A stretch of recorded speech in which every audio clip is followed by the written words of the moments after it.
In this video, we'll be taking a look at 5 NHL games happening on December 30th, 2025, and providing you with free team picks and total picks for each one of those games, so 10 picks in total. Welcome back to Cash Out Sports. Let's dive right into it. Oh, and don't forget to subscribe and to click the bell icon to get notified as soon as these videos get released so that you have more time to plan out your bets as we provide these videos on a daily basis. I can guarantee that you'll have all the important information that you'll need on these 5 NHL games after fully watching this video. One more thing before we start, if you would like to gain access to our best exclusive sports picks to take your journey to the next level, then check out our Patreon in the link down below where we offer our best single picks, parlay picks, and much more. Now let's get started.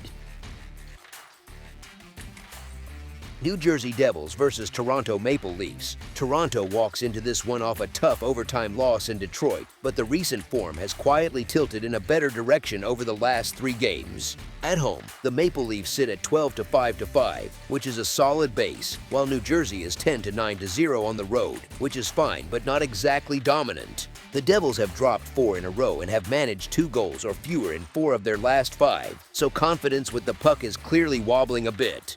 New Jersey is trying to stop a 3-game skid as they head into Toronto, and that is never a fun spot. Toronto, on the other hand, has won 2 of its last 3, and the overall feel of their game seems to be edging the right way instead of spiraling. The big talking point is Auston Matthews, who has 4 points and 14 shots on goal in his last 2 games, and he is starting to look more like that 69-goal version everybody remembers. The power play is another small but important story. It went from being one of the worst units in the league to at least looking functional again, with 3 power play goals across the last 2 games. That kind of rhythm with the extra man can swing close games, especially if 5-on-5 play is fairly even. At the same time, there is the real possibility they are missing William Nylander, which pulls a big chunk of offense out of the mix and does make things trickier. On the other side, the Devils just have not found their groove, even with Jack Hughes back in the lineup. Their attack has been sluggish, only 5 goals in the last 3 games, and over the full season they are averaging just 2.71 goals per game. The Leafs have been a very good home team at 12-5-5, and that stability in their own building matters when the opponent is stuck in a scoring funk. You can understand anyone wanting to make a case for New Jersey because Toronto has not been as sharp as in past seasons and the Devils still have talent on paper. But when you strip it down, Toronto has been better at home, and these are exactly the kind of spots they need to cash in if they want to really turn their season around. New Jersey is in a slump. Toronto seems to have figured a few things out, and this is a chance to bank a clean 2 points in front of their own fans. Honestly, with how little trust this New Jersey offense inspires right now, and with Toronto trending upward, the side that makes the most sense is the Leafs at home. As our first pick for this matchup, the Toronto Maple Leafs money line is our full game side pick. The Devils are projected to pile on offensively against a Maple Leafs team that allows 3.37 goals per game. With Jesper Bratt, Dawson Mercer, and the rest of the Devils forwards carrying the puck cleanly into the offensive zone and zipping it around with quick passes, they can create open looks before Toronto settles into its structure. If that puck movement is crisp, it can pull the Leafs' defense out of shape and turn shifts into extended pressure. Toronto's side of the ledger looks just as dangerous. They have scored 15 goals in their last 3 games, and they are set up to chase more against a Devils team that allows 3 goals per game. With John Tavares, William Nylander, Matthew Knies, and the rest of the Leafs forward group establishing strong offensive zone presence, cycling the puck, and using smart movement to find soft spots, they can overwhelm New Jersey's defense over and over. Put those pieces together and you get the picture of a game that leans heavily toward offense rather than a tight, cagey grind. Both attacks are framed as ready to step up, both defenses are vulnerable enough to be exposed, and the style of play points towards sustained pressure instead of low-event hockey. So the expectation here is a high-scoring matchup, where both offenses do their part, and the total has a real chance to land over the projected number.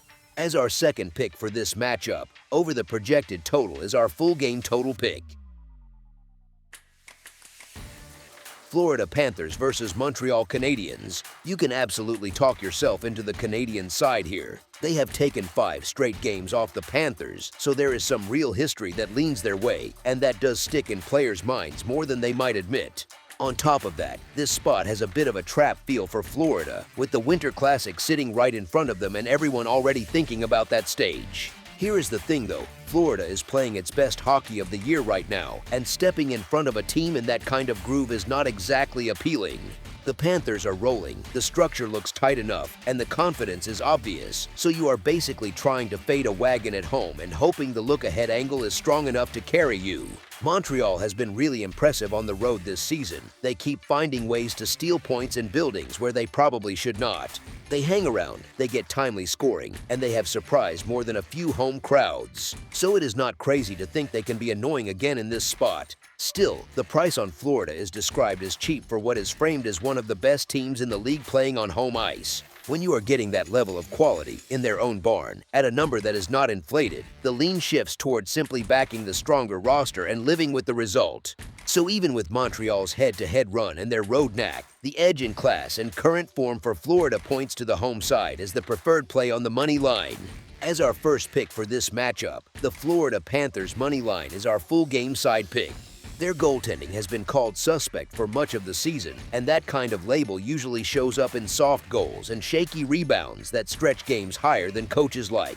Florida is also in a scheduling spot that can tilt things toward offense. They are on a back-to-back after starting Sergei Bobrovsky, and the expectation here is that it likely means a start for Daniil Tarasov. In this view, his appearances have not done the Panthers many favors when it comes to keeping pucks out of the net. Put that together and you get a matchup that feels marked for goals rather than a tight, low-event style.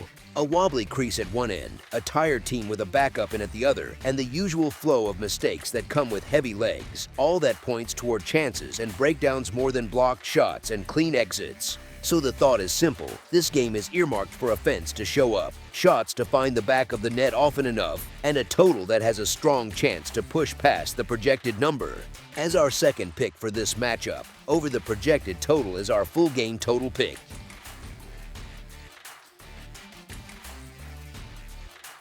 Carolina Hurricanes versus Pittsburgh Penguins. The Canes have been the better team all season, with 10 more points and 8 more wins, and lately they have started to steady things again with 2 straight victories after a 3-game skid. They are on the second leg of a back-to-back and have already played a lot of hockey this week, which is not ideal, but even with that schedule hit, they still bring the stronger overall profile into this matchup. On the other side, the Penguins are 2-8 in their last 10, and they have been weaker both offensively and defensively than Carolina over the course of the season. Finishing games has been a real issue for them over the last month, and during this rough stretch they have been getting rocked on the defensive side far too often. They have not won 2 straight games since December 4th, which says a lot about how hard it has been for them to build any kind of momentum. Here is the thing, we are not used to seeing the Hurricanes priced this cheaply, even when they are on a back-to-back. Carolina has also controlled this head-to-head series, winning 8 of the last 10 meetings with Pittsburgh and outscoring them 13-5 across the last 3. So you have the better season record, the better recent form, and a strong matchup history all leaning in the same direction. Yes, the schedule spot is a little awkward for the Canes, and that is probably why the price looks as friendly as it does. But even with the second game in 2 nights, their level has been higher than the Penguins' level for most of the year. Given how Pittsburgh has been fading late in games and how comfortable Carolina has been against them recently, it makes sense to lean toward the Hurricanes as the side you trust more here. As our first pick for this matchup, the Carolina Hurricanes money line is our full game side pick. The Carolina Hurricanes are averaging 3.29 goals per game and are scoring on 17.8% of their power play chances. That combination of steady 5-on-5 production with a functional power play gives them multiple ways to put pucks in the net. Defensively, the Hurricanes are allowing 2.84 goals per game and killing 80.2% of opposing power plays. So while they are not exactly leaky, they are not locking teams out completely either, and there is still room for opponents to get on the board.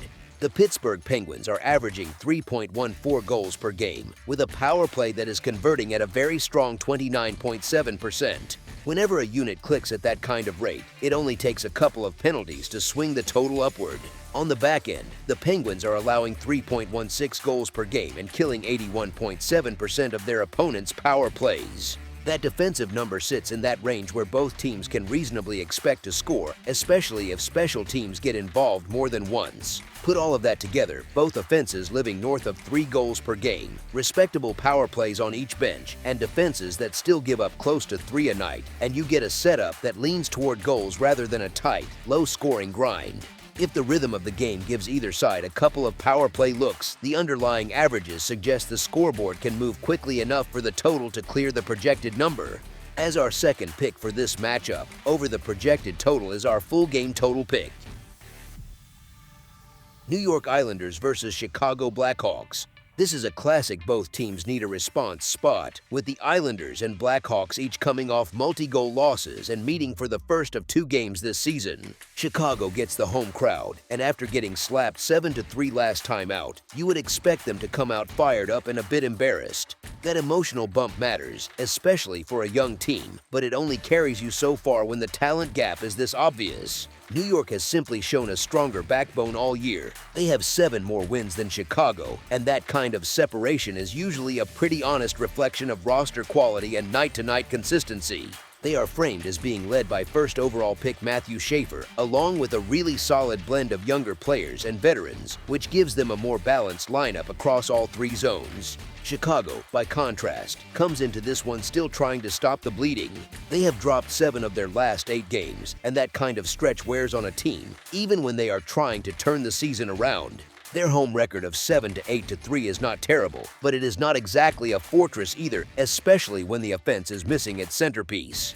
Connor Bedard staying out injured is the big problem hanging over everything for the Blackhawks. Without him, Chicago has only 1 win in 7 games, which shows how hard it has been to replace his scoring and playmaking. Take that away from a roster that was already thinner than New York's, and the difference in capability becomes even more pronounced. So even if Chicago comes out hungry on home ice and throws the first punch, the steadier, deeper, and more consistent team is still New York.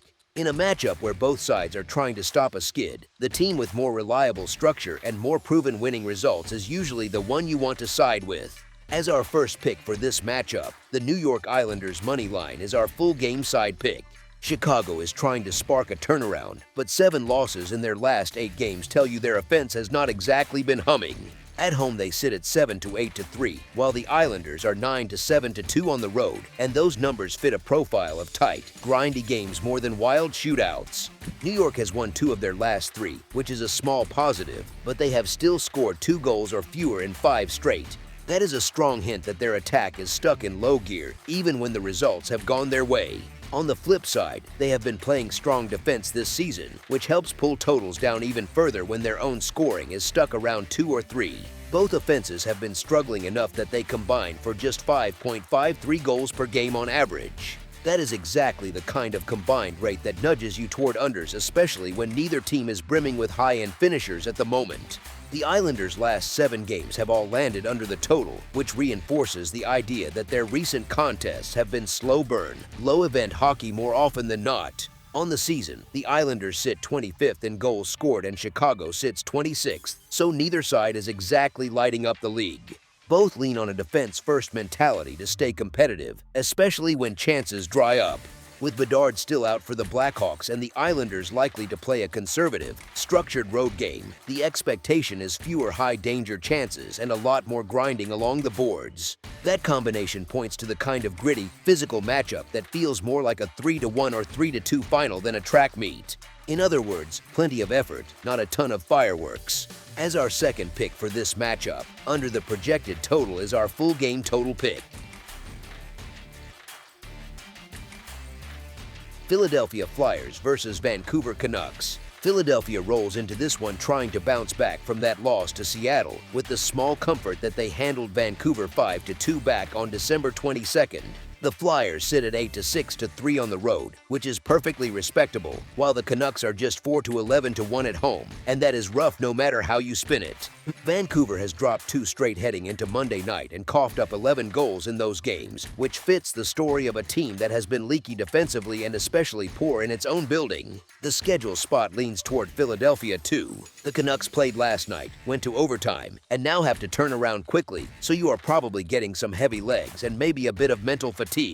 They have had issues at home all season. Only 4 of their 16 wins have come on their own ice, which is the exact opposite of the usual home fortress narrative. The Flyers are not perfect either. They have had a few stinkers sprinkled in, the kind of nights where nothing really works, but here they have the rest advantage and the confidence of having already beaten this same opponent 5-2 just last week.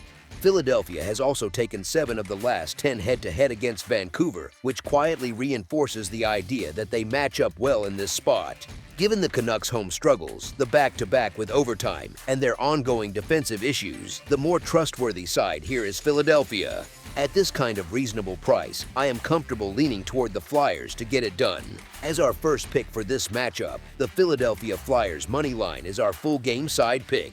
These teams met on December 22nd, and Philadelphia came out on top 5-2, but the underlying offensive profiles for both sides are not exactly explosive. Vancouver's offensive ceiling has taken a clear hit after trading away Quinn Hughes, who was a huge part of their puck movement and chance creation from the back end. Zeev Byam and Marco Rossi are logging meaningful minutes, which is encouraging for their development, but it is still hard to replace what Hughes provided every night. The Canucks sit 26th in goals per game at 2.76, and playing on back-to-back nights does not exactly help an already limited attack find extra jump.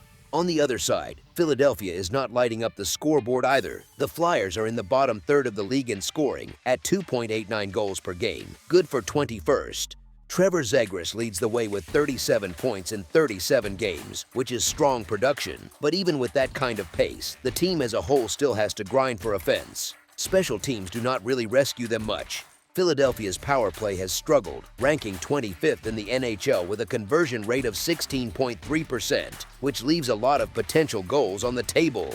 When both teams bring this many questions about where the scoring is going to come from, it is tough to project a free-flowing, high-number kind of game. So with Vancouver's offense downgraded, the back-to-back spot working against them, and Philadelphia's own scoring limitations and weak power play, it makes sense to expect a tighter contest. Chances should be there, but the finishing may lag on both sides, which points toward the total landing under rather than blowing past the number. As our second pick for this matchup, under the projected total is our full game total pick.